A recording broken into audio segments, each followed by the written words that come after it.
Afternoon, everybody. I would like to welcome everybody to our third meeting of our project, Nation Building in the World. It is an online project with academics and experts from the universities abroad. Our first meeting was about nation building in North Korea. The second was about nation building in the UAE, in the United Arab Emirates. And today we are traveling westwards to Turkey, a very important country that has a special role in the Middle East, in the East Mediterranean, and in the Balkans. We are not going to focus on the foreign relations of Turkey.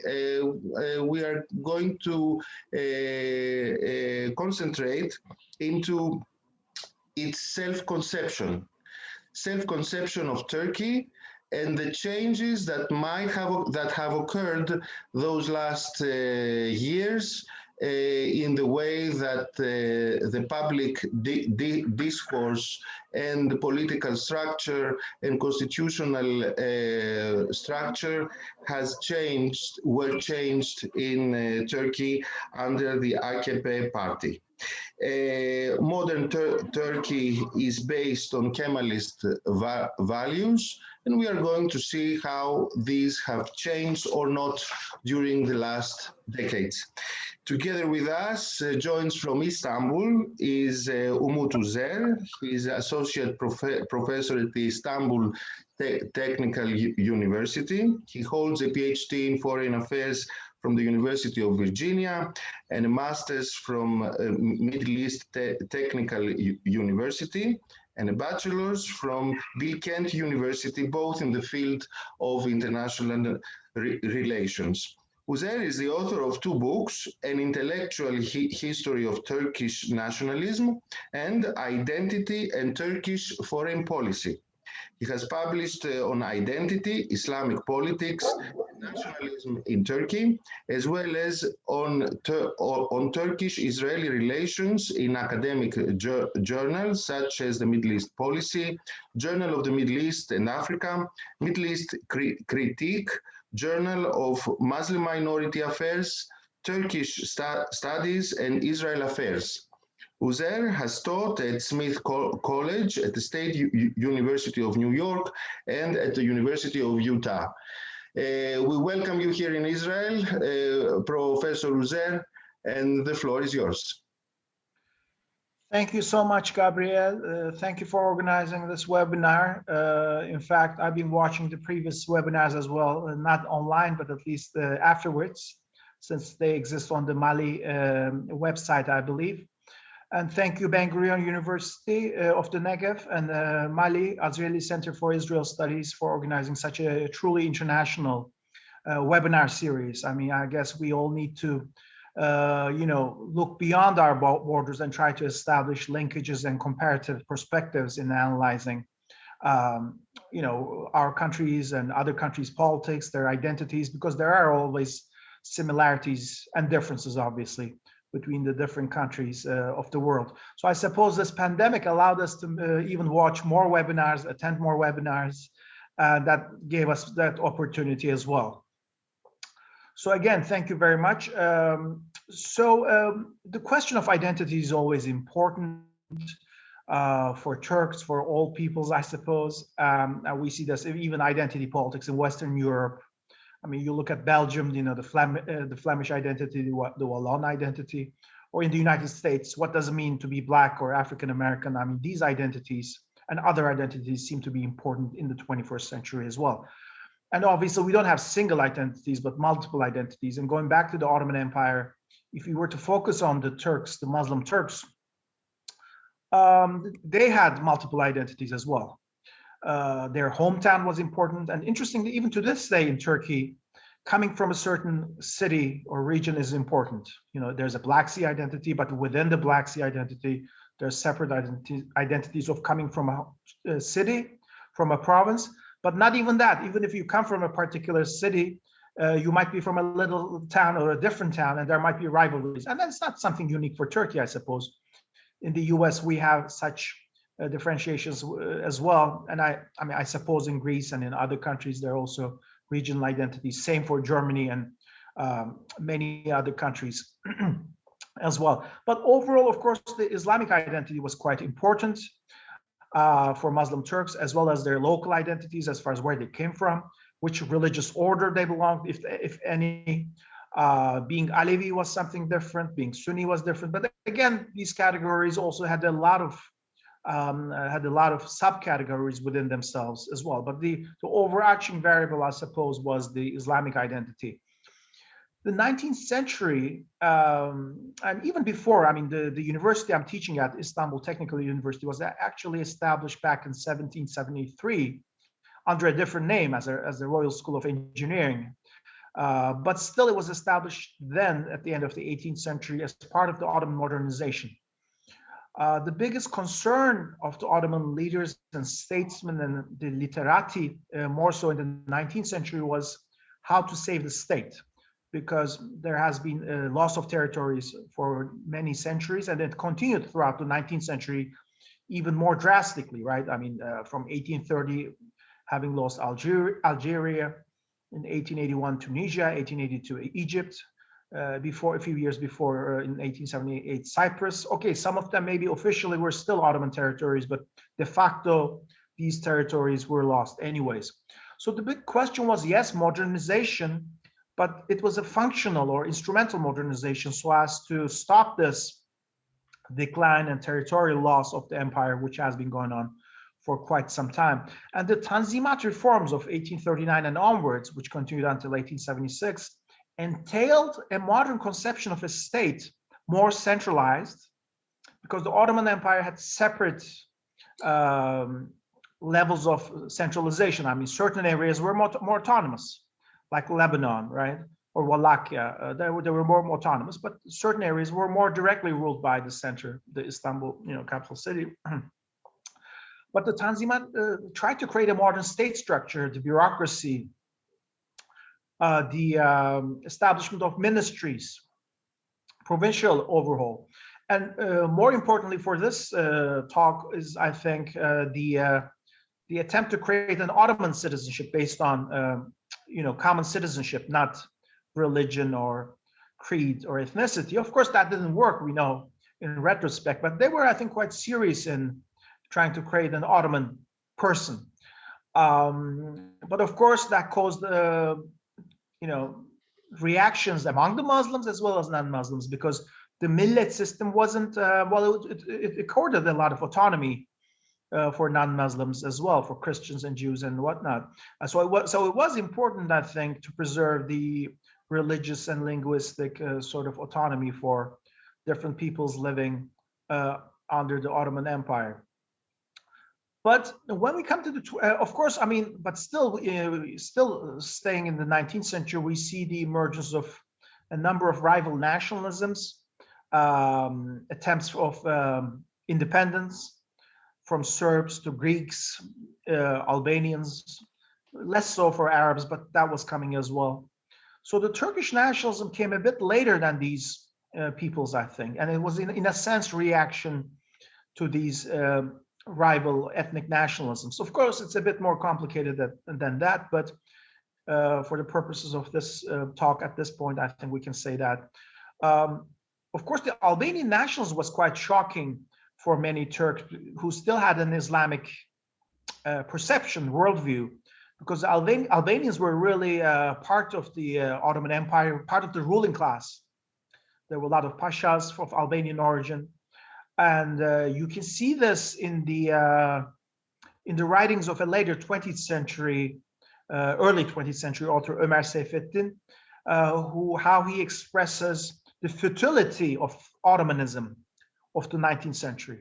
And because he was obvious that there were different nationalisms, and he wasn't against that. I mean, he just understood different nationalisms, but what he propagated was Turkish nationalism. I mean, that was the only logical solution.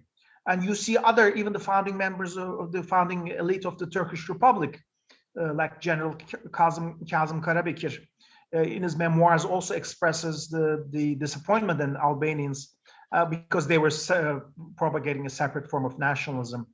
Of course, still at the end of the 19th century and the beginning of the 20th century, we had multiple identities.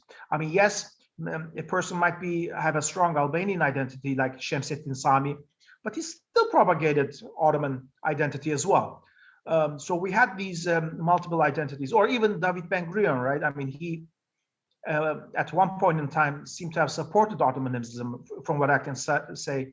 I mean, correct me if I'm wrong, but at least when he was a student at Istanbul University as a student of law, faculty of law, I mean, he would wear the fez and whatnot. At least my understanding is that he was supporting of Ottomanism, maybe at that point in time. But anyway, please make further comments if you believe otherwise, or if I'm wrong on that point. But so we had these multiple identities, Arab, and I mean, in Turkey, the perception is that the Arabs stabbed Turks in the back, quote unquote, right, during World War I. I mean, that's the perception. But when you read the book by, Lawrence of Arabia, so to speak, T. Lawrence, Seven Pillars of Wisdom, you see that he talks about the people of Egypt as very pro-Turkish, not having a strong Arab identity. And as we know, in Egypt, we had this Pharaonicism movement, it was a small intellectual movement, okay, Israel Gershoni has written on this, I believe, but still the Arab identity of Egypt wasn't set, wasn't clear, it wasn't dominant in 1900 or 1910, I would even argue. You can say it also about the Levant. About the Levant? Yeah. The Phoenician... nationalism was not effective back then? I mean, I guess, the Turkish perceptions of, the Arabs just rebelled and they betrayed the Ottoman Empire, but it was more confused and more complicated. I mean, there were a lot of Arabs in the Ottoman army. Sati Husri, right, who became an Arab nationalist, I think at that point was still more an Ottomanist. So even if you have a strong Arab identity, doesn't mean that you want a separate state. I think it evolved during World War I more strongly, that is. Even for Sharif Hussein, I'm not so sure that he was an Arab nationalist at that point in time. I mean, okay, maybe later, but okay, there was, of course, these separate identities, and the burden of history, of course, is very important today. When you talk to Arabs, the Lebanese, Jamal Pasha has a very negative,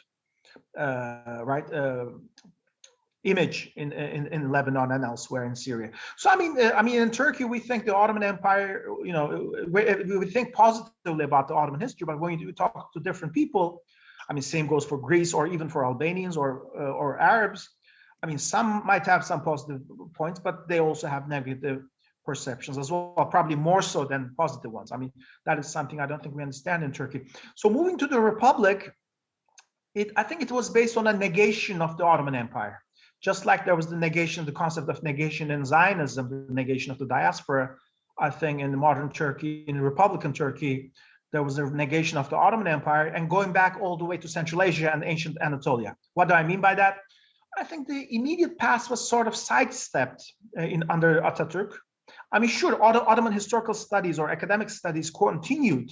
Fuat Köprülü was an important figure, historian. He was an Ottoman historian, no doubt. And I mean, that continued, that's true.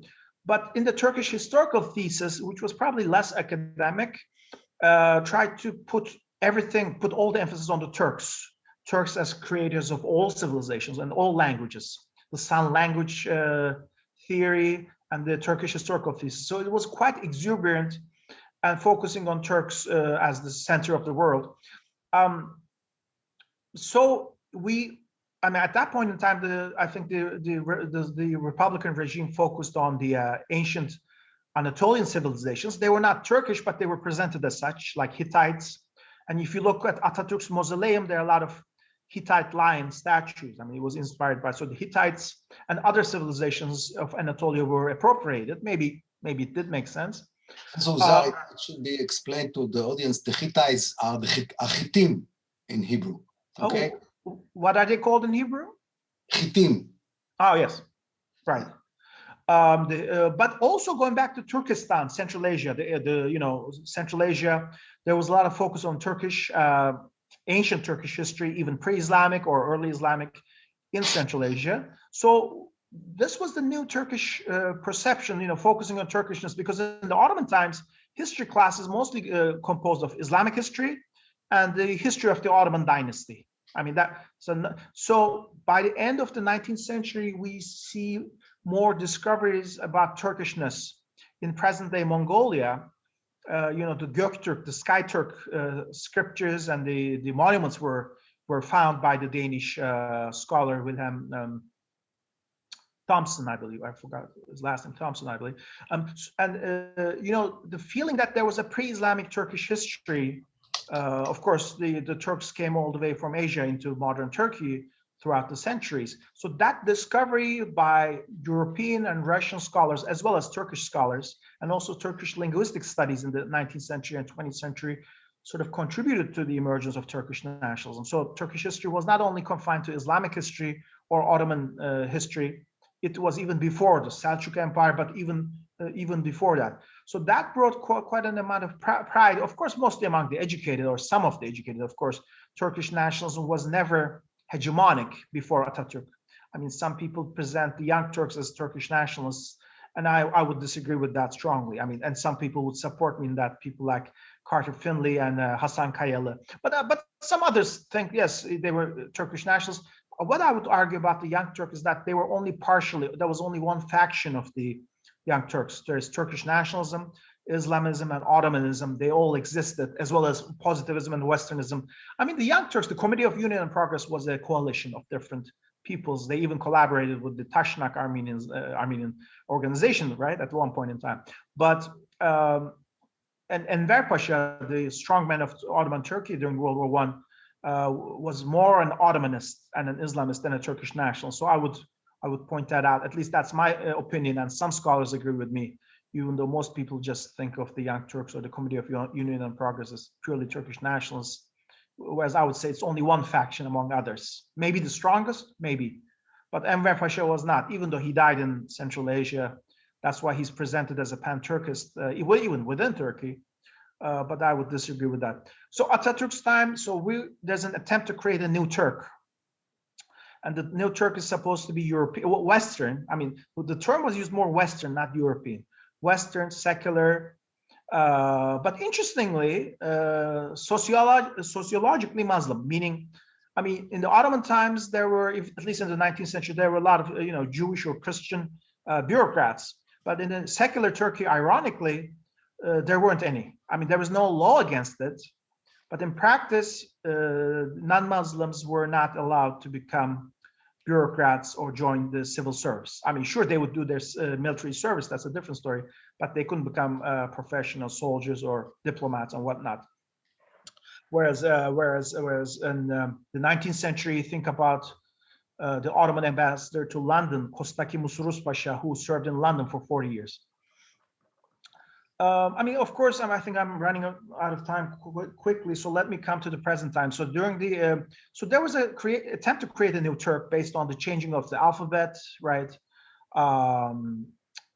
Western dress. I mean, it attempted going back to the roots, but also modernize. I mean, it wasn't pure imitation. It was an attempt to go to the roots and find the real Turk, in a sense. Of course, I mean, it's a bit, I mean, how realistic is that is a different story, but there was a lot of emphasis on Turkishness, but there was also a lot of emphasis on Westernism and science. Of course, I mean, it's a long story, but coming to the more recent times under the Justice and Development Party since 2002, there has always been a criticism of Kemalist reforms by the more conservative circles. Yes, when there was the move to democracy in 1950, a center-right party came, the Democrat Party came to power, and they became a bit more open for more Islamic politics, because Islamic politics was really kicked out of the public space, really, under Atatürk's time and after him, İsmet İnönü. But under the Democrat Party in the 1950s, there was more reference to Islam. And in 1953, on the 500th anniversary of the conquest of Istanbul, right? 1453, 1953, there was a lot of commemorations, not so much by the state, by the way. I mean, President Celal Bayar didn't attend these commemorations. I mean, the reason being, at least that is presented as such, so as not to antagonize Greece, with whom there were good relations at that point in time, which would change quickly. But yes, so there was this conquest society, and that society was more a public affair. I mean, there might have been some state support, but not full support. But the Ottoman imagery came back to Turkey, I think. Maybe it never went away, right? But it became more visible, and slowly this fascination and interest in Ottomans increased in the 1960s. Even left-wing scholars focused more on Ottoman history, or again, the leftist novelist Kemal Tahir, he also wrote about Ottomans. So it doesn't mean maybe fascination, but it was at least we had more Ottoman-themed books and projects and academic studies and whatnot. In the center-right governments, and first under Menderes in the 50s, then Süleyman Demirel, and in the 1980s Turgut Özal, there was more emphasis, again, more openness for religiosity. Turgut Özal was the first Turkish president who went to the Friday prayers openly. I mean, so that was a sort of a scandal at that point in time.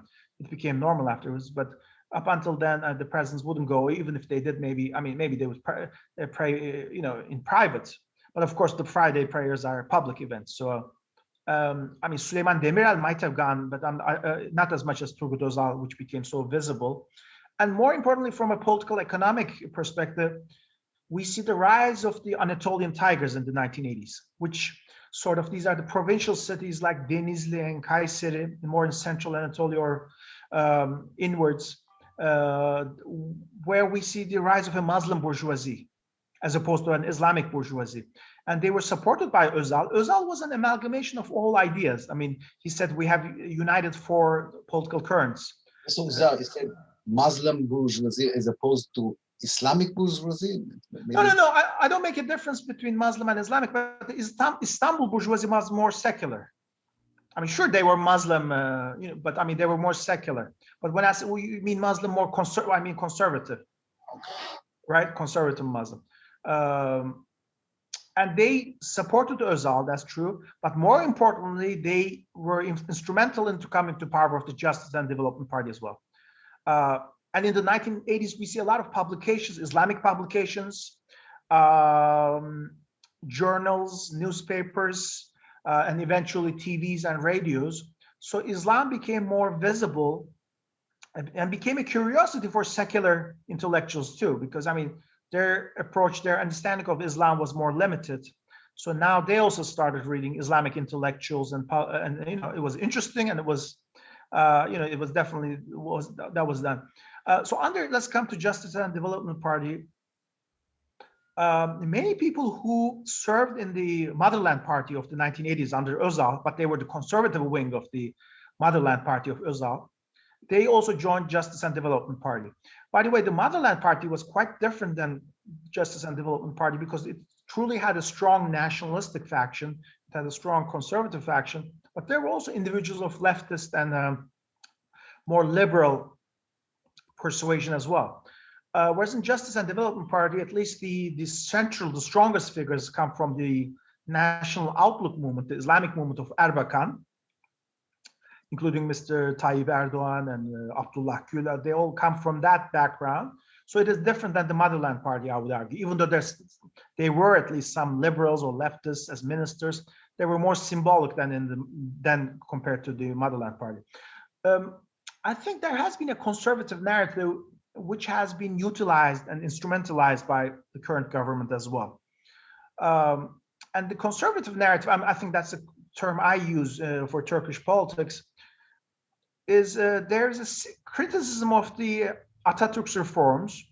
There is efforts to create a different historical understanding, trying to present counter-heroes to Atatürk. And this has been done by the Islamist poet Necip Fazıl Kısakürek. He died in the 80s, but he was quite influential. He's still quite influential, Kısakürek. He presents Sultan Abdülhamit II, who ruled the country from 1876 to 1909, as a counter-hero, as a true hero. He's written about him in the 1960s. And I think he's the person who popularized the Sultan as a great Sultan, who, by the way, also is considered as an important figure because he resisted Jewish encroachment, so to speak, in Palestine, even though at least the first and the second Aliyot happened under this time, right, under his rule. But that is not considered seriously. But anyway, Abdülhamit is a big figure for many people in conservative circles, not only Islamists, but even among some nationalists. So in center-right politics, I think Abdülhamit is an important figure, and Necip Fazıl Kısakürek is an important figure himself, and also as a person who popularized the Sultan. So I think the current government leaders, I mean, they openly say that they were influenced by Necip Fazıl Kısakürek, this poet, and they believe Abdülhamit was a great sultan.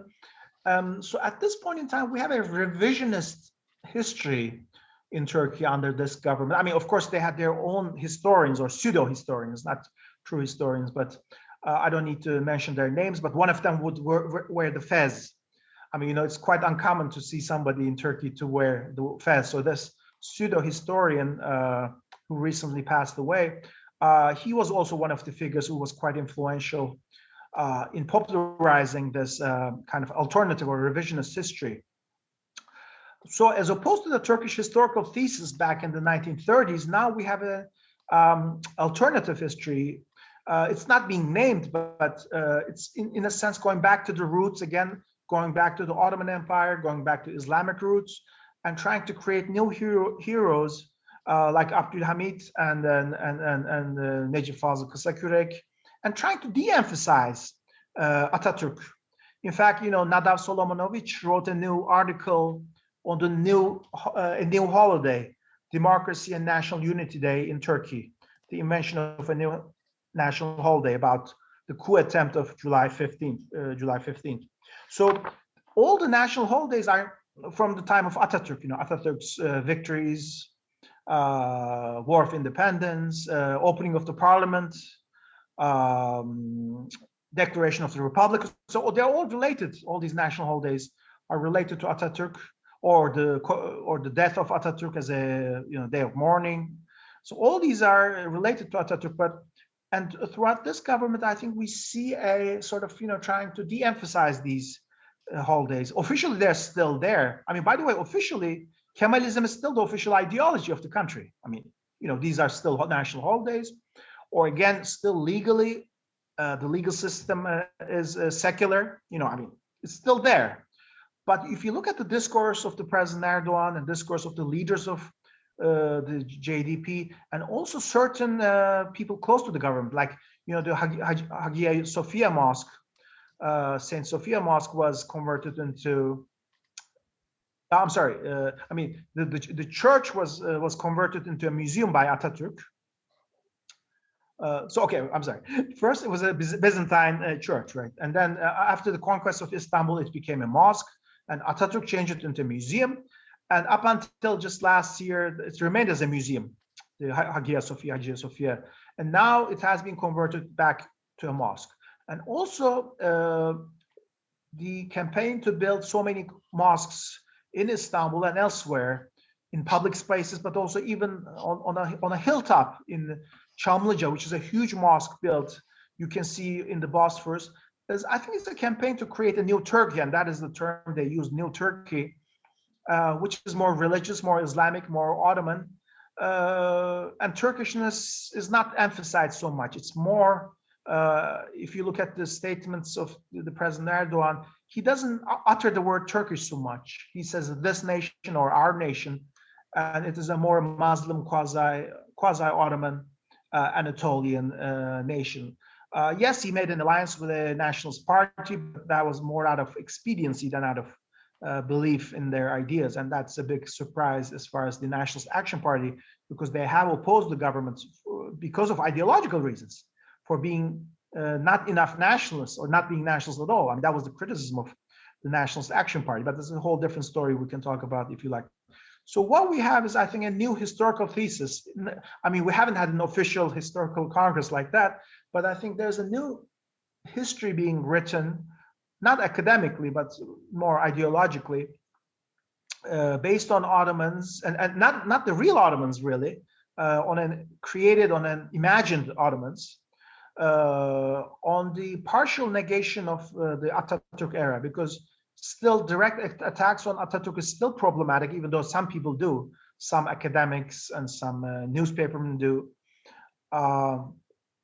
But we see the new Turkey being, being built, done by pseudo-historians and by statesmen, trying to create a new history based, new history and new identity based on the Ottoman Empire and Islam, and sidestepping the era of Atatürk.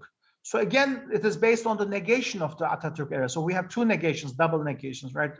First, during the time of the Atatürk, we see the negation of the Ottoman Empire, and today we see the negation of the time of Atatürk. But again, it's being done more subtly, because still Atatürk is taboo for many people.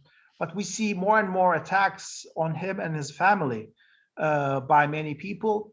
Recently, the imam, the chief imam of Hagia Sophia, who was appointed, after the museum was converted into a mosque, he said that, let's go back to the constitutions of 1921 and 1924, where the official religion was still Islam.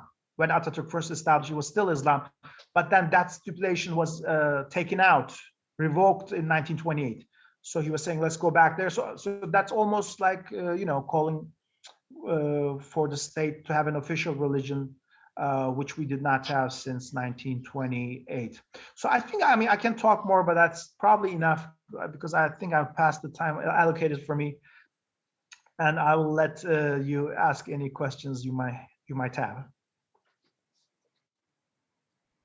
Thank you very much, Professor Uzer, for your presentation. It was very impressive, and we heard things that we had to remember and learn.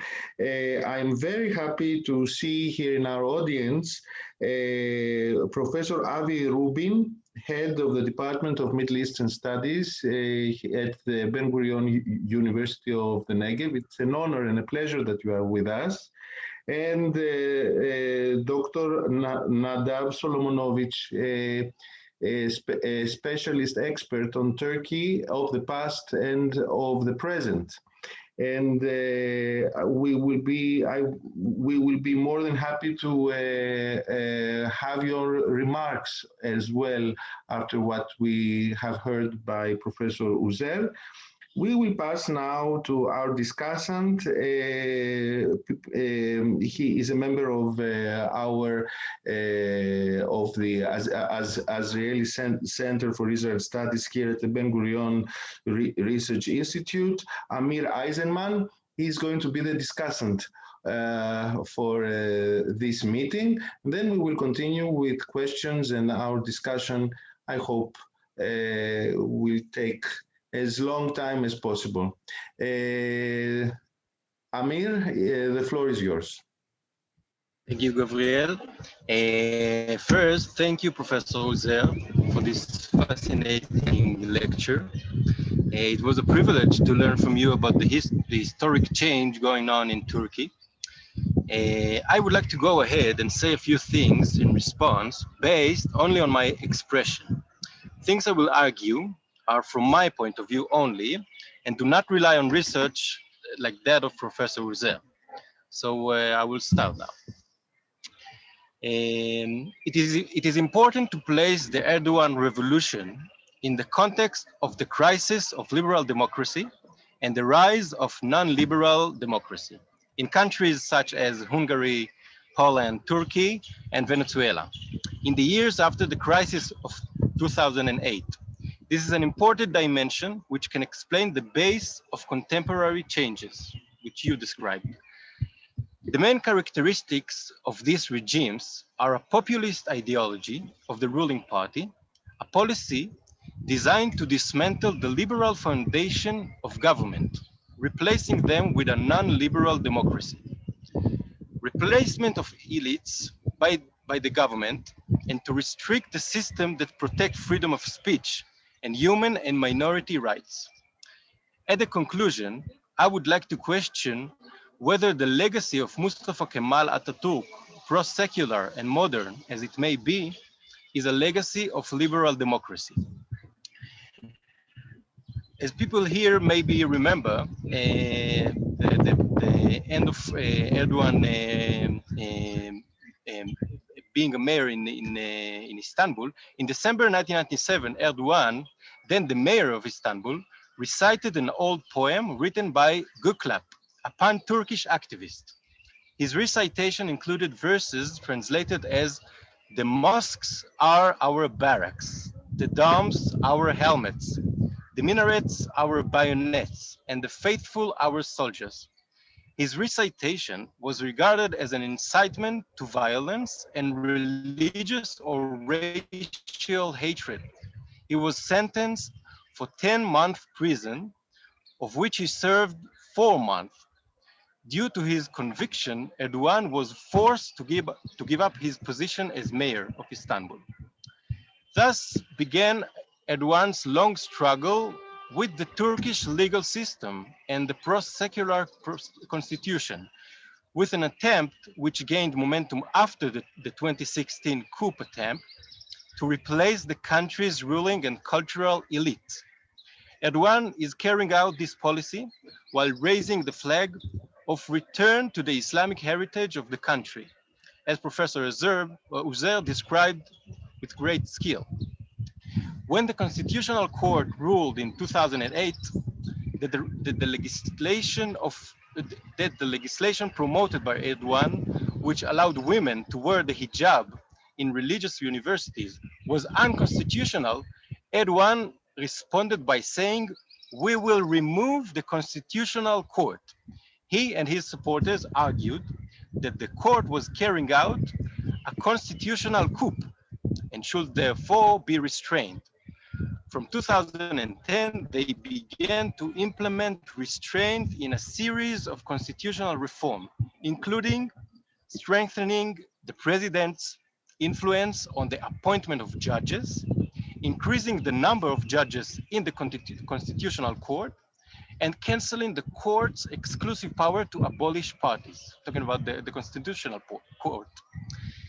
After the coup attempt, control of the judiciary was tightened, with hundreds of judges arrested, including 2 from the Constitutional Court, and the president given the right to appoint most judges to the Constitutional Court. The struggle against the ruling elite has not stopped in the judicial system. Erdogan's regime has also transformed major changes in the media and the academia. In 2009, a media group that controlled about half of the Turkish media was disbanded, forcing it to sell 2 major newspapers and a TV station bought by a businessman close to the government.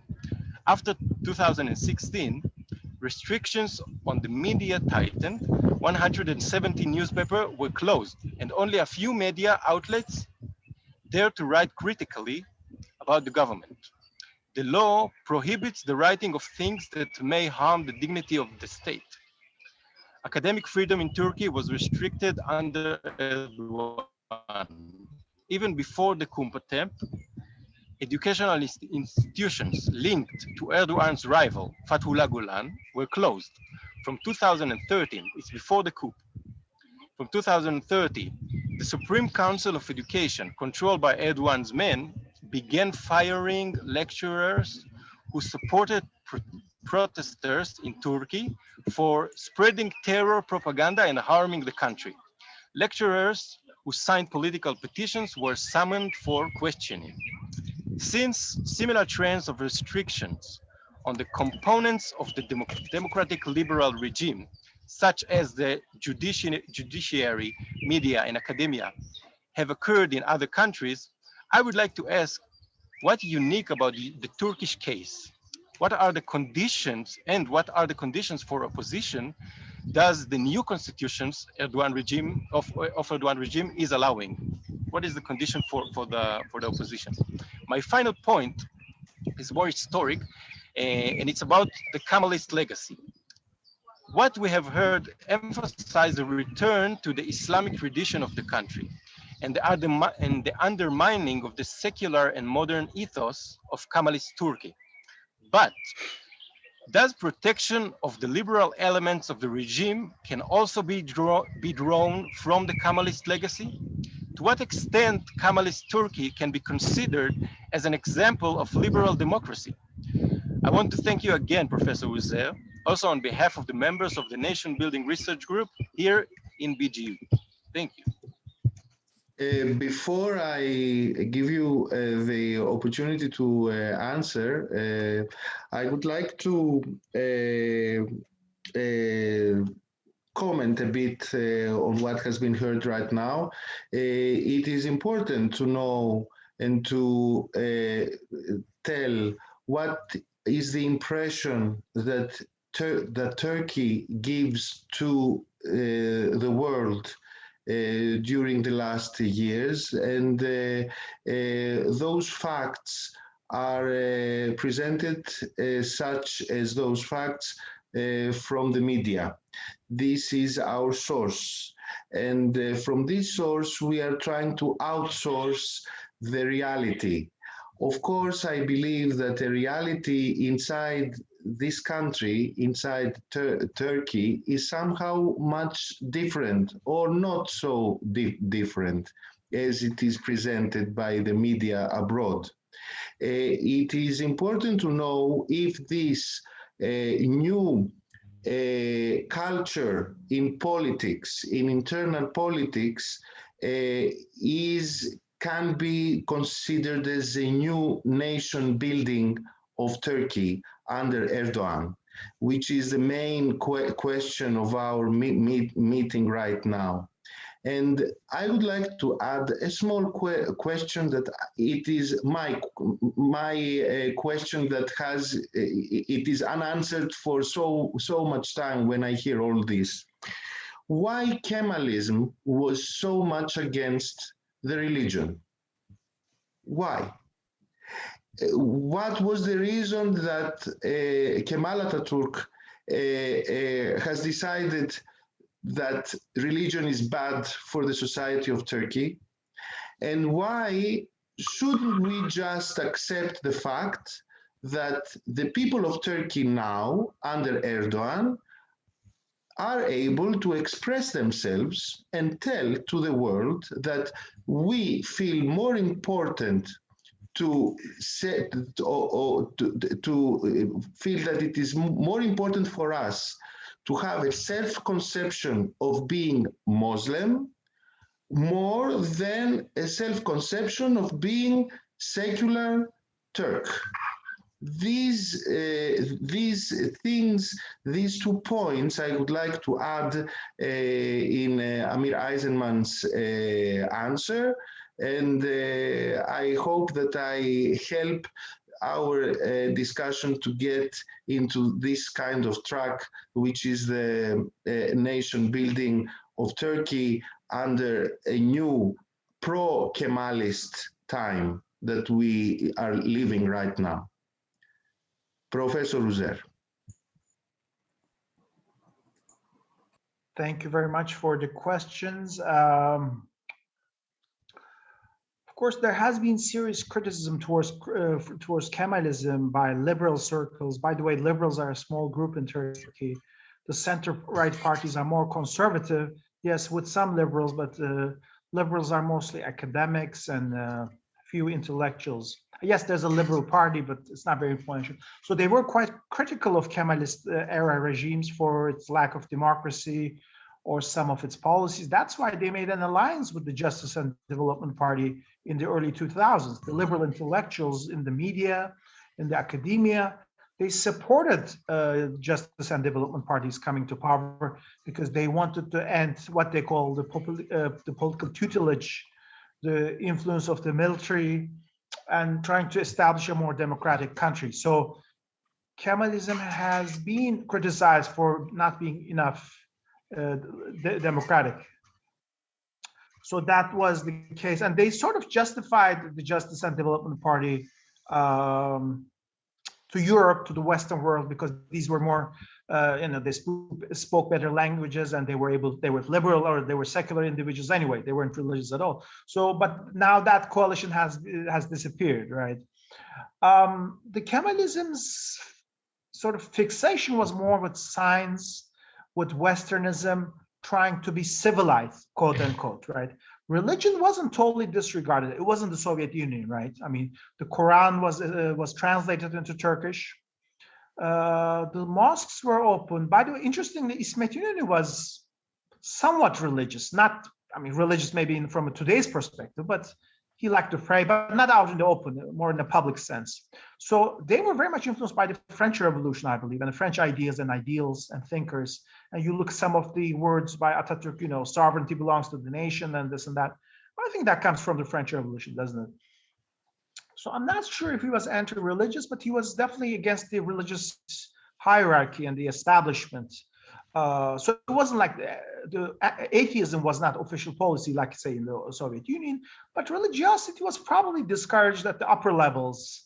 I mean, it wasn't common for it to see a bureaucrat to fast, even up until the 1980s, maybe. I mean, and especially in places like the foreign ministry, up until maybe even recently, you know, a fasting diplomat was really unthinkable, you know, more or less. I mean, or even if they did, they were the exception, right? I mean, so you look at the diplomats, the judiciary and stuff like that, institutions like that, it was more secular.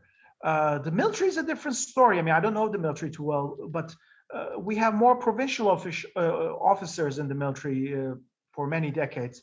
So they seem to be, at least from the 1980s onwards, if not religious, but maybe more traditional officers increase as opposed to the diplomats and whatnot. So religion, yes, I mean, it was it considered against progress? Maybe implicitly, even though not officially.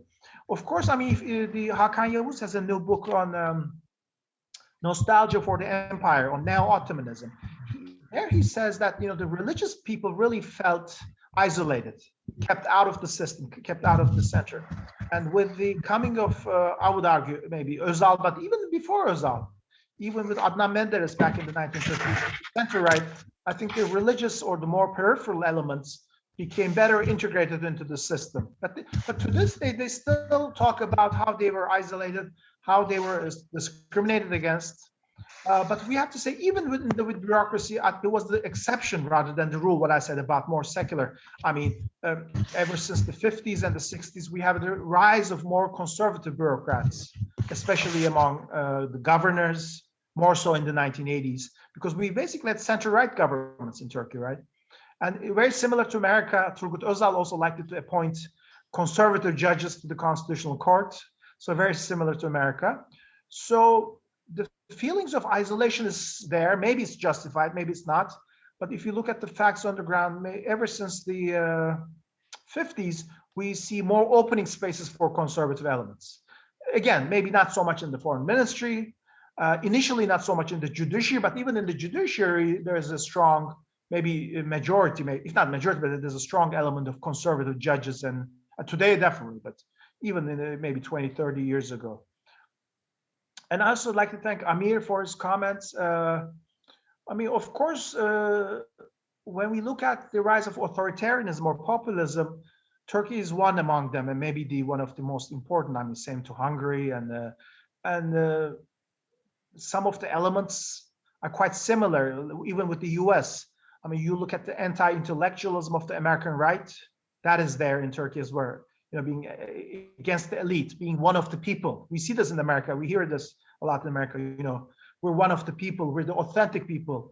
These people are sort of, you know, the elite is different. I mean, there's a lot of talk about the elite.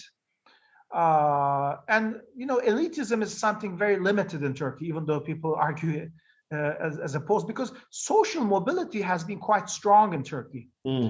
The school, you know, the school I'm going to mention, Ankara University's Faculty of Political Science, established back in 1859 as Mektebi Mülkiye, School for State, I guess, Mektebi Mülkiye, School of State. It was established back in the Ottoman times, in Istanbul, of course, at the time, but then in the Republican era, it moved to Ankara. At one point in time, most of the governors and ambassadors came from this school. Okay, that eventually changed with, you know, Middle East Technical University graduates also entered, not the governors as governors, but more the foreign ministry. But social mobility came in Turkey with education. And many of the people could enter these, and they do, and they still do. I mean, you look at the best universities, Boğaziçi, it's a public university. You don't have to pay anything. And if you're the best, you can enter, and they do. Or Middle East Technical University, it's a public university. Ankara University Faculty of Science is still, it's not as good as it used to be, but still you can, if you're in the exam, if you pass the exam, if you're on top, you can enter these, and social mobility is better. So elitism in Turkey is a bit, I mean, I don't agree with that argument too much. It's always when people talk about the elite, yes, there's this Istanbul bourgeoisie, but they're quite limited in the business circles. Okay, Koç, but Koç comes from a provincial area, from Ankara, which was a province back in the day. That's right. Or Sabancı, he comes from Adana, originally from Kayseri. So again, provincial areas. But still, okay, there is an Istanbul bourgeoisie, but you look at the bureaucracy, most people come from provincial areas, and the way to go up is through education. Of course, there are some singers, you don't need to be educated to get rich, or soccer players, okay, but usually it is a possibility. This elitism is far-fetched, and in the conservative narrative, elitism, they accuse everyone of, the white Turks. The term white Turk, they're supposed to be the elite. And even President Erdogan said, I'm a black Turk, he said, So, okay, instead of making fun of these statements, maybe, so I guess there is a serious feeling of isolation. Women with headscarves couldn't enter universities for many decades in Turkey, so that was a problem. Whereas guys could enter with a beard, right? But so it worked against women, unfortunately.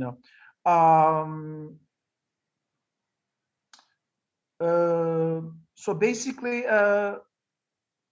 so there was a problem with the headscarf. I would give the example, even in Israel, women were allowed to go to university with a headscarf. Right? They still are. Whereas in Turkey, it wasn't. And some of my Turkish students said, well, it's a different story. And even some of the girls were against, allowing women with headscarves in the university. But now it's free now. So this was maybe secularism sometimes in Turkey was applied in a very radical manner from time to time. That's true. Okay. Now we are going to continue with the discussion, and I have many questions here. So what I do propose, 2 questions and the answer, and then 2 questions, and we will continue like that. Okay. So Professor Avi Bar-Eli asked me to be the first of those who are going to ask, because he's going to teach. Then he has to ask and have the time to go away and teach. So Professor Bar-Eli, the floor is yours. Thank you, Gabriel.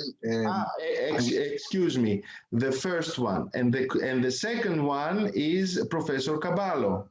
So we have 2 questions and an answer. So after Professor Bar-Eli, then it is Professor Caballo, and then answer, and we continue. So. Thanks, Gabriel. Thank you, Professor Uzer, for illuminating the lecture. We learned a lot. We don't know enough about this country, you may say civilization, that is so important to Israel. It played a role, and I'm sure it would play an important role in our history, in our political environments, in many aspects. Now, many people, I want to direct you, if I may, of course, to the comparison between the Israeli and the Turkish nation building. It is common knowledge, common tendency among Israeli academics to compare between Turkey and Israel, but this tendency haven't yet bore fruits, substantial fruits. People are talking about it, but we don't have a serious research that addresses this intriguing question or intriguing comparison. And I want to ask you about the relation between the interrelation between nationalism and democracy in the Turkish, in the Kemalist tradition. Would you say, would you agree with the claim that Kemalist modernization was more national than democratic, and there is a zero-sum, and that there was a zero-sum game between being more modernization being nationalist or democratic. I'm saying it in the context of Israel because the Zionist national building process was intrinsically democratic. It was not both democratic and national. It was the democratic politicization of the Jewish people was at the core of the national endeavor. In terms of if you evaluate what the Zionists did ever since the end of the 19th century. So is it this? I think I want to know your opinion that the Turkish national building process was different. Nationalism and democracy were not so intrinsically connected as in the Zionist case. And in this respect, it was very interesting. One of your many interesting remarks. You noted a bit casually that non-Muslims were not admitted into the new Turkish ever since Ataturk, new Turkish bureaucracy and government. And this was opposed to the previous situation in Ottoman Turkey, in the Ottoman Empire. So how can this be accommodated, accounted for?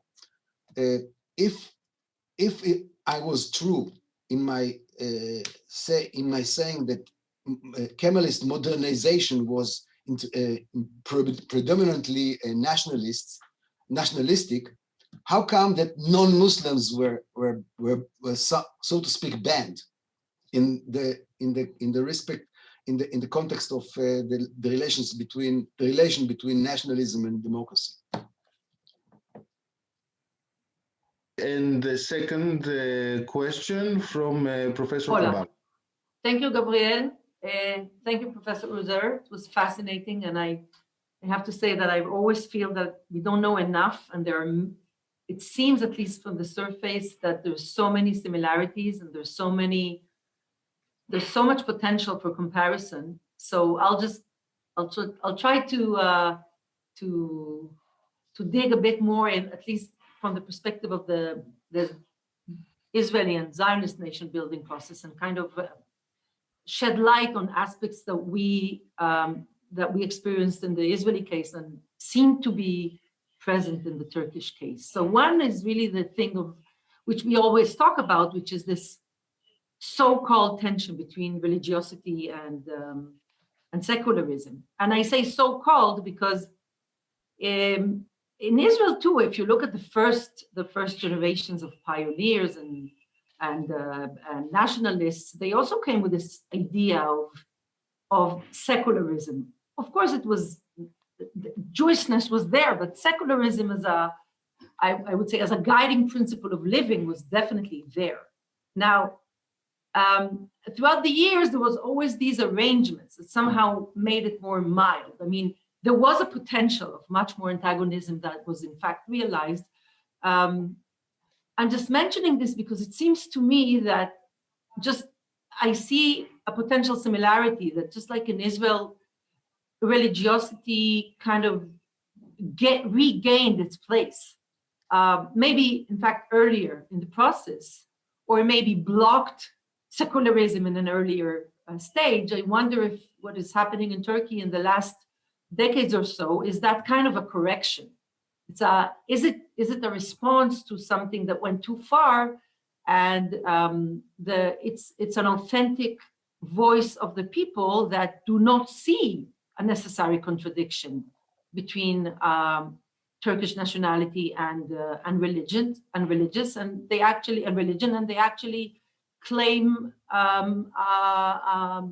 combined they see it as a one, and not a necessary contradiction. Which, by the way, in Israel, there's an ongoing discourse throughout the years. Are we more Jewish or democratic? But in fact, there are many voices in Israel who say no. There's no contradiction whatsoever. There's Jewish nationalism, being Jewish, or religiosity and secularism, or religiosity and national identity, and plus modern state and democracy don't have a contradiction. So I just wonder, where is this? Where do you see this trend in this? I would say in this line of nation building of Turkey? And another term that I didn't hear from you, and I wonder if it existed at all, and that's melting pot. And again, somehow it is connected to things that we see in Turkey nowadays. And I wonder if, can we claim that what Atatürk was trying to do was to create a melting pot, thinking that modernism equals secularism equals creating a common denominator and pushing aside other identities that will interfere in the melting pot? And is Turkey today, are Turks today rebelling against that because it went against other aspects of their identity, as you mentioned in your lecture? So I just wonder if melting pot was there at all in the process of nation building, because it's a very significant term in Israeli nation building. Thank you. Thank you very much, Professor Caballo and Professor Barelli. By the way, I shared in the chat this book in which I've written a book chapter on the new Jew and the new Turk. It's published by one Israeli, one Turkish scholar. It's so where I compare the Jewish and the Jewish and the Turkish nationalisms as far as the similarity of religion is concerned, the centrality of religion. I mean, religion is important in all nationalisms, but especially, as Bernard Lewis wrote, a non-Muslim Turk is unthinkable. Even though there are some non-Muslim Turks, but not so much in Turkey. Like in Moldova, they're the Gagavuz Turks, they're Christian Turks. They speak Turkish. Their emblem is a wolf. Wolf is a very Turkish nationalistic symbol, but they're Christian. But again, within Turkey, not really ethnically Turks. Maybe, there's maybe a few families, or maybe some people who converted, but it's an unthinkable. Whereas in the Arabs, you see a lot of Christians. It's not unthinkable. People know, even, Tariq Aziz or Hanan Ashrawi, right? There are many Arabs who are Christians. Whereas for Turks, not really. The Christians that there are, they're either of Greek origin or Armenian origin or Syriac origin within Turkey. So Christian Turk, again, not really a known quantity as opposed to the Arab world, where it is quite common, at least in Syria and Lebanon or in Palestine, among Palestinians. So the thing is, it is a melting pot. The term melting pot, I don't think it was used in the case of Turkey, but Turkey became a melting pot for the Muslims of the former Ottoman territories. Because when you look ethnically among the Muslims, in addition to Turks, they're the Kurds, but not only that, not only Kurds, but also even some ethnic Arabs, a lot of people of Laz origin or Georgian, Muslim Georgians, or from the Balkans, Turks or Albanians or Bosniaks.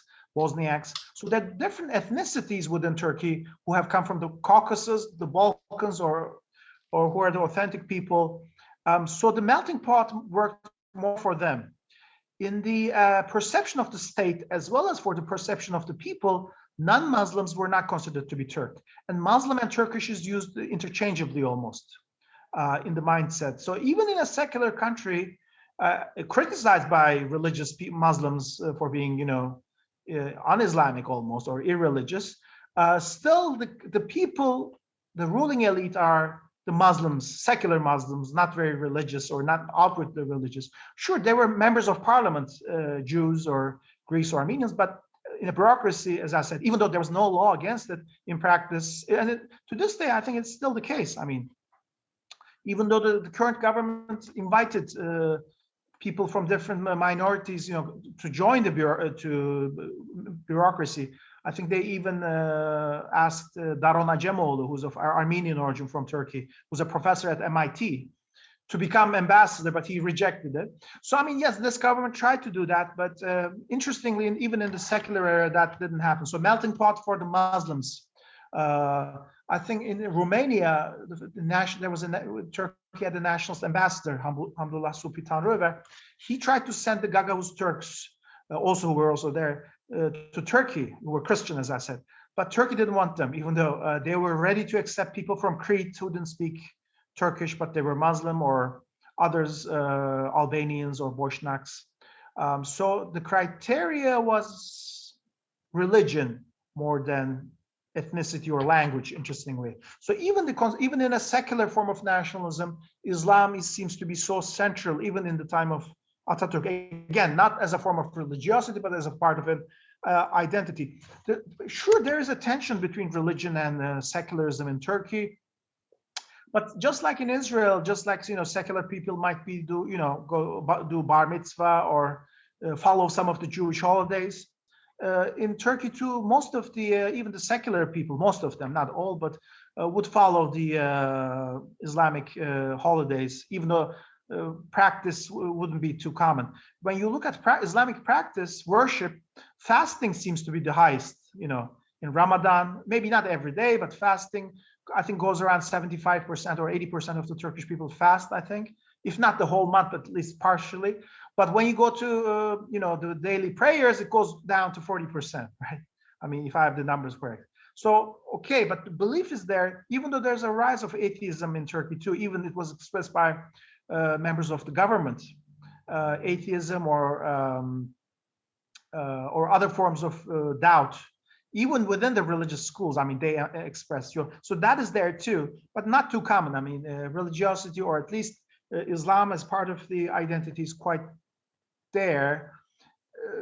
Yeah, I mean, there's a lot to say, obviously, but I mean, I was going to say about the perception of Arabs among the Turks is rather problematic too.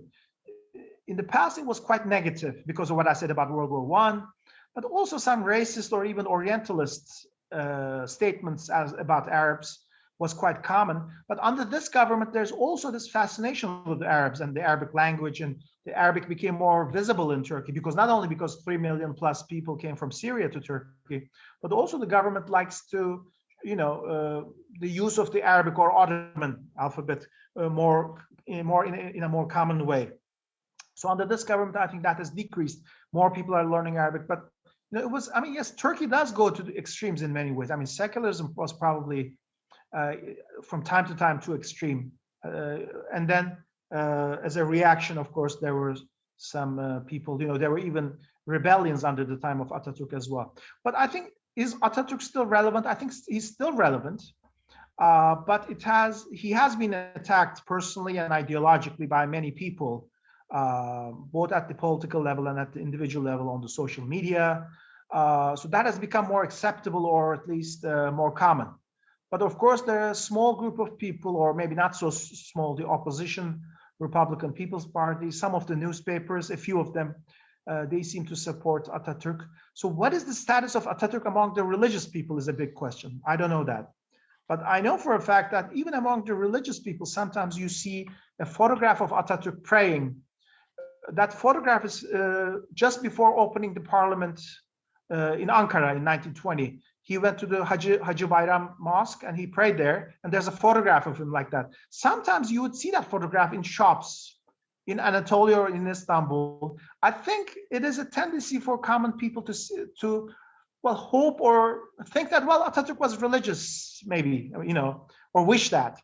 Of course he was not, but anyway, so that's there too. But I mean, what is the status of Atatürk among the conservative people is a big question I cannot answer. I don't think there's a total rejection, but there's rejection by some people. I mean, are they the minority? Maybe, maybe not. I don't know.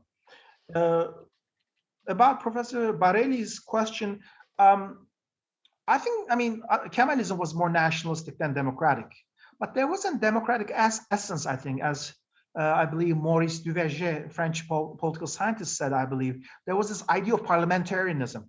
The parliament was always open. There was no ideology of dictatorship. There was no ideology of cult of personality, even though maybe a cult of personality did emerge, maybe. But the parliament was always the sovereignty. and I don't think it was only talk. It wasn't only paying lip service, because Atatürk tried to push to multi-party democracy on 2 occasions.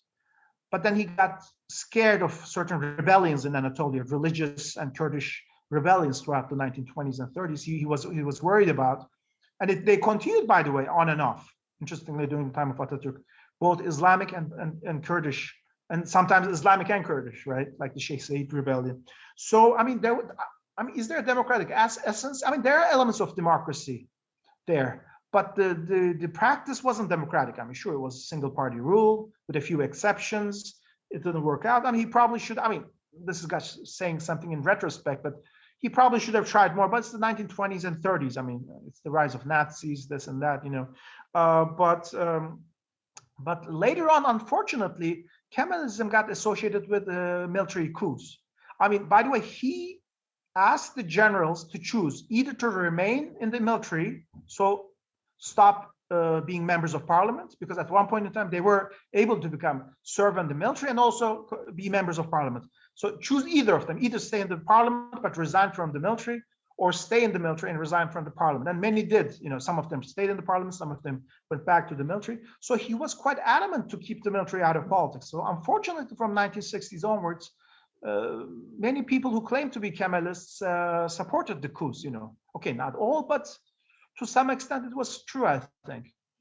So that was unfortunate, I think. Well, it's a big dilemma, isn't it? But I think it refers to what I said as who's a Turk. The dilemma is, why are non-Muslims included in the bureaucracy, right? That's the dilemma, is because the Turks are supposed to be Muslims according to the definition, not only for the common people, but also for the perception of the state. Why would Atatürk accept that? I don't know, but I guess with the Greeks and the Armenians, there was just so much recent blood, right? There was war, right? With both Armenians and Greeks. But what about the Jews? But I guess all the non-Muslims were put in a basket, and to this day, even people just confuse who's a Greek, who's Armenian, or who's Jewish. It seems to be the same thing for many. Sorry?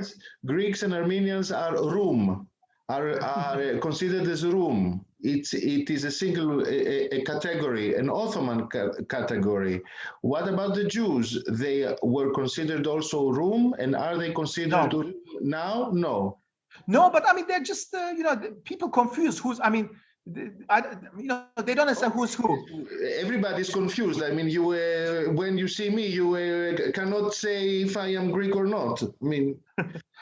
But by the way, the millet, there was the Rum millet, but there was also the Armenian millet, and there was the Jewish millet. So the Armenians were not the part of the Rum millet. But say if you're Arab Orthodox, if you're Arab, or even the Bulgarians for many years until the formation of the Bulgarian church, they all belong to the Rum millet, Greek millet. Yes, that doesn't mean they were Greek, but they belong to the Greek church. You're right.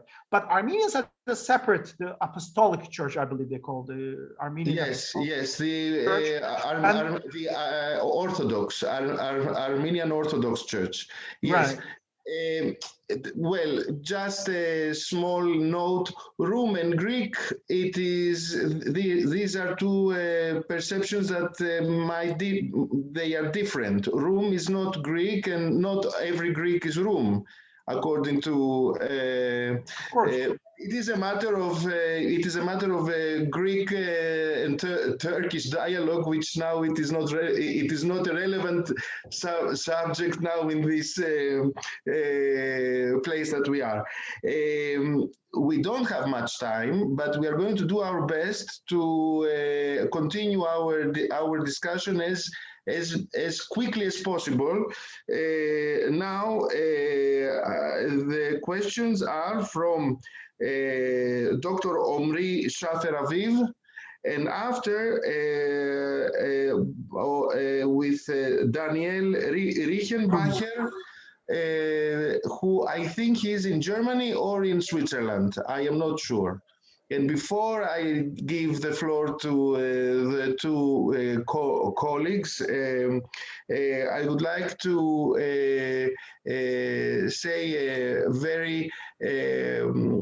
I am very glad to see here that we have with us Professor Ivan Marova from the University of Harare in Zimbabwe, from the University of Zimbabwe in Harare, and Dr. Sun Kyung Choi, an expert on nation building in North Korea, a postdoctorate at the University of Northern Korean Studies in Seoul, in South Korea. So, Omri, the floor is yours. Thank you, Gabriel, and thank you, Professor Uzer, for this interesting discussion. You mentioned modernization as an important concept of Turkish nationalism. I'm interested in the economic development of Turkey. Maybe you can talk a little bit in more detail about the economic development since Turkey became a republic, and maybe how it is connected or not to Turkish nationalism and to nation building processes in Turkey. Thank you. So my questions. So I found this very fascinating. By the way, I'm in Switzerland, so not in Germany. So I have two questions, but I try to keep it brief. So in the beginning, I noticed Erdogan invested a lot in diaspora politics. So he visited Germany a couple of times. He gave this speech in Cologne, maybe you remember. And I have the feeling that this lessened to some extent in the recent years. Is this related maybe to this shift in Turkish identity to Islam, that they invest less in the Turkish diaspora in Europe? And another question, you mentioned that there are these increased attacks on symbols of Kemalism, on Atatürk himself. And I wonder, how stable is this alliance between Erdogan and right-wing nationalists, between the MHP, I believe it's called, and the AKP? So are we going to see a crisis, and what are the implications for Erdogan's rules? Thank you for the questions. Thank you very much. If I can answer Daniel's question, I mean, I know many people disagree with me because many even scholars say within Turkey as well, say, you know, oh, JDP is a nationalist party. I don't agree with that, because when you look at the statements of Erdogan and his former Prime Minister Ahmet Davutoğlu, okay, they had the fallout, but they specifically said that they have trampled upon all forms of nationalism. And Erdogan said, we don't say Turk, we don't say Kurd, we say our nation or something like that. So, I mean, yes, I mean, he, as I said, I'm saying this again, I mean, Turkishness is not something that is emphasized by Erdogan too much. Whereas for MHP, for Nationalist Action Party in Germany, they're known as the Grey Wolves, but yeah, okay. And they have some representation in Germany too.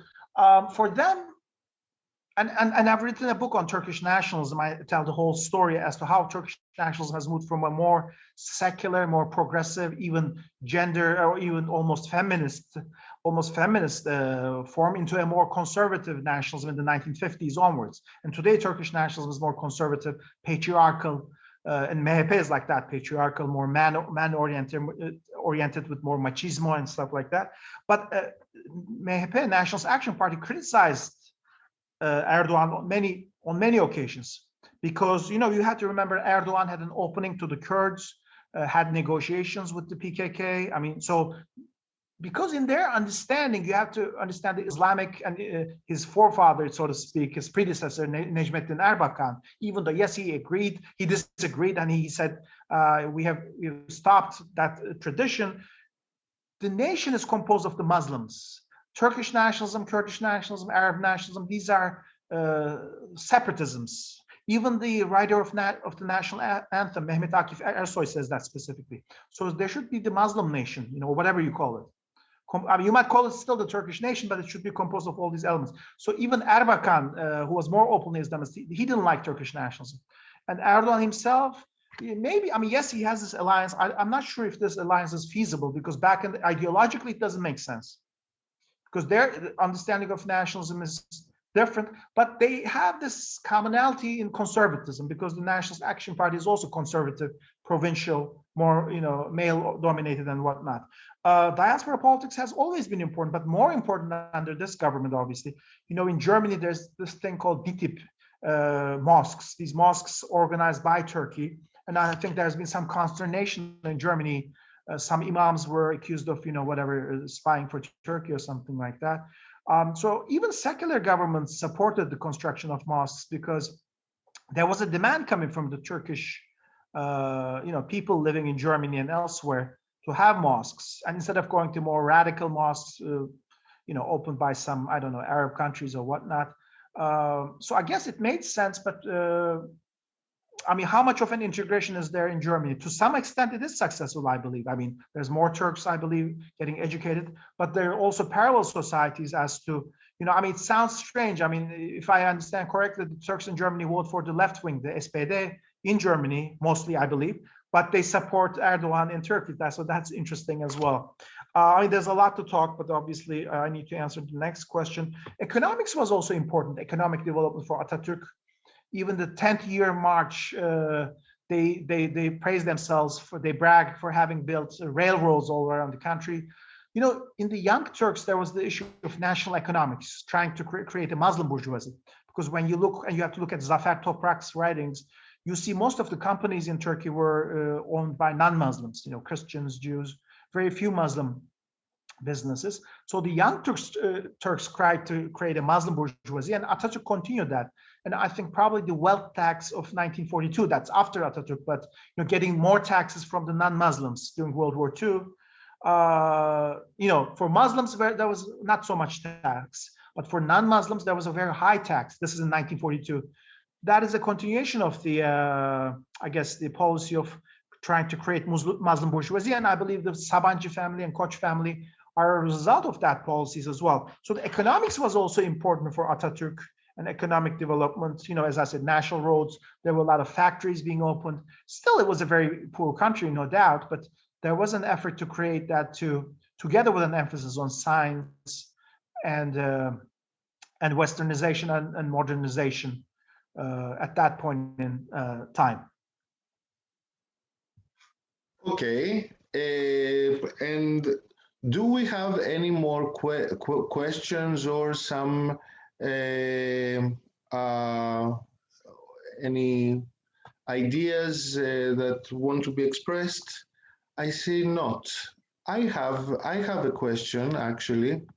The question is Paula, we can continue until 2:30 if we want. It is not the link will not close. We will see how it goes. No, I just wanted to comment that the official time is until 2. So I'm aware of it that other people have to go and teach and other things. I was just okay. Yes. I was just raising your attention that we have 5 minutes until 2. Yes. What I would like your comment, Professor Uzer.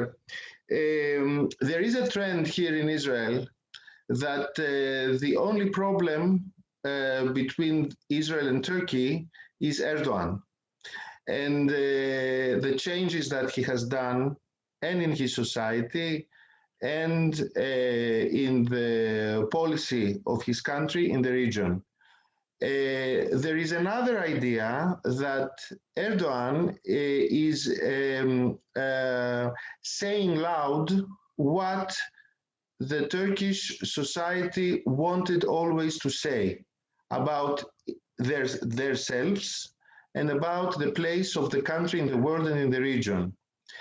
Do you think that in a post-Erdogan era, when Erdogan is not the ruler of Turkey, will everything come back as it was just before him, or that the society has already changed and a new Erdogan will be a second edition of the Erdogan we all know?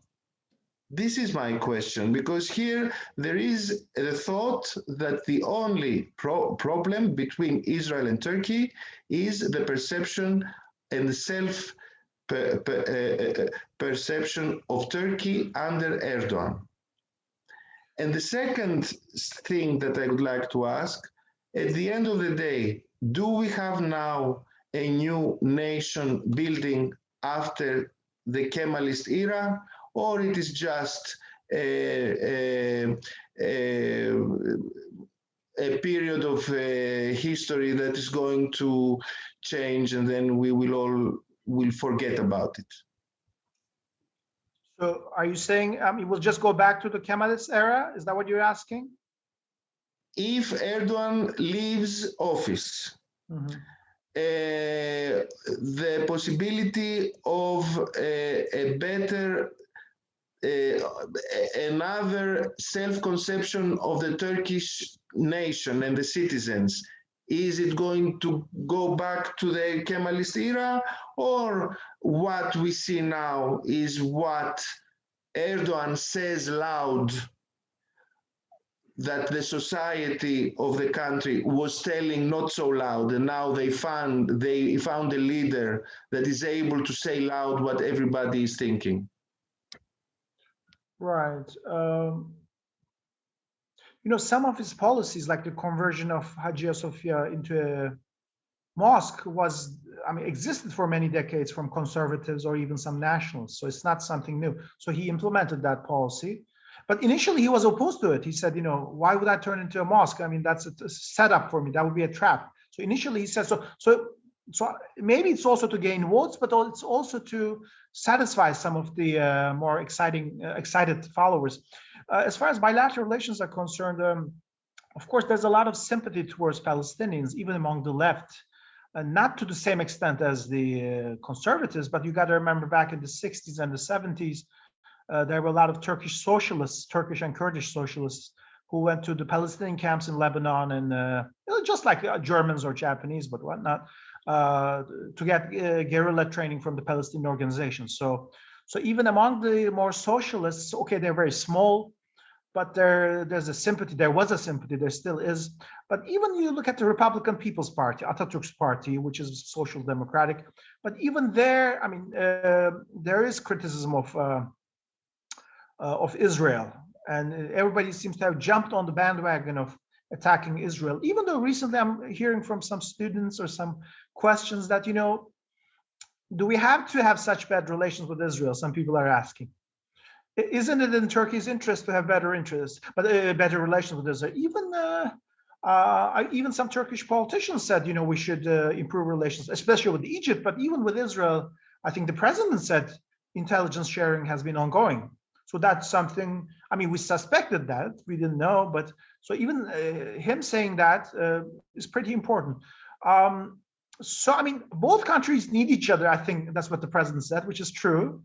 But also there's a lot of negative feelings towards Israel. That is true too. So whether realpolitik, whether realism will prevail in the bilateral relations, or emotions, because emotions usually go the way of the Palestinians, not for everyone, but for a lot of people. So I used to say, you know, even in the secular era, you know, Prime Minister Bülent Ecevit or President Ahmet Necdet Sezer, they were quite critical of Israel's actions in Jenin, for instance. And one of them, or both of them, used the term genocide in Jenin, you know, when there were clashes. So even for the lefts, maybe the emotions are not as strong because it's more humanitarian, not Islamic, but still they're there. So those who support relations with Israel, I think, are probably people who think more in realistic terms, more in strategic terms. But we see some, you know, maybe that's not related to what you asked, but we have some good PhD dissertations, even one on Haredim, which was pretty good. He passed he went to Israel many times. So, I mean, so there's some academic work too, but the sympathy was probably stronger in Israel towards Turkey back in the day than in Turkey towards Israel. But also you have to remember, as I said, there's also very negative feelings towards Arabs as well. Okay, that has changed a bit. But even after Erdogan, I mean, there could be an opening, because, I mean, even Erdogan himself is saying there needs to be improved relations, not only with Israel, but also with Egypt and also the Persian Gulf region.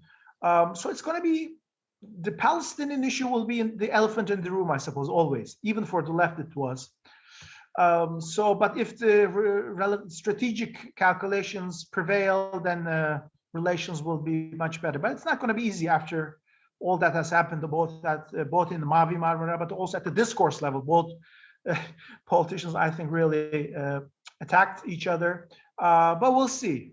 We'll see, because sometimes people are fed up with fighting or arguing, you know, let's focus on the positive. And the fact that the Arab world is opening to the Israel, the United Arab Emirates, Bahrain, Morocco is impressive. Sorry? It's a game changer, yes. And Kosovo is a big question. I mean, Turkey is very much concerned with Kosovo's decision to open an embassy. They even opened it. Anyways, your second question about whether we will. I don't think we will go back to the Kemalist era because the anti-Kemalist coalition are no longer the coalition, but people who don't like the Kemalist era so many. Not only a lot of the conservatives, but even the liberals, the intellectuals, many of the academics are quite critical of the era of Atatürk, even if they're not religious or anything like that.